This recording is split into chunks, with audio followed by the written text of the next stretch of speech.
Rescue teams are battling against time now to pull the remaining survivors from the rubble in Haiti. With much of their equipment still stuck at the airport or even outside the country, workers are struggling to save people still alive under collapsed buildings. Thousands of people are also still without food or water.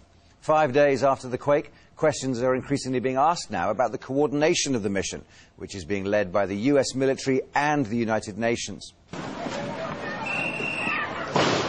These people aren't even vainly hoping for food.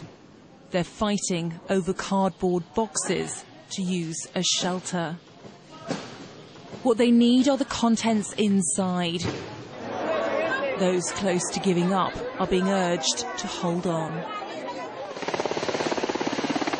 The first wave of troops from America's 82nd Airborne Division are spearheading the armada the world has promised.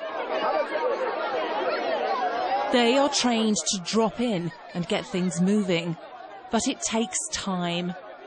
And time is something many Haitians simply don't have. It's the first establishment of the U.S. Army outside of the air base. Just trying to get a foothold here in the city so we can continue to pass out supplies, water, and help out the people of Haiti recover from this earthquake. And this is what they're up against. Seemingly never-ending camps of human misery. We got many injuries, and they got some bone crash, and however, we don't know what to do else. Thousands of armed troops from a host of nations should be in place in the next few days. This looks fairly ordered, but there can be no doubt there are Haitians prepared to take rather than wait with their countrymen to receive. They're being given the basics to carry on living, like high-energy biscuits. We have maybe 7 or 8 districts for food committee in all the city.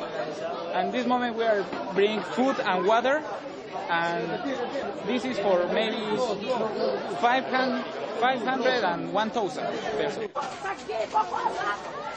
It seems degrading to search ruins not for bodies, but to scavenge for something of worth. But that's what happens when you have nothing. It's hard to imagine anyone getting out alive. This is all that's left of one of the many schools that collapsed. But 5 days on from Tuesday's earthquake, and people are still being brought out.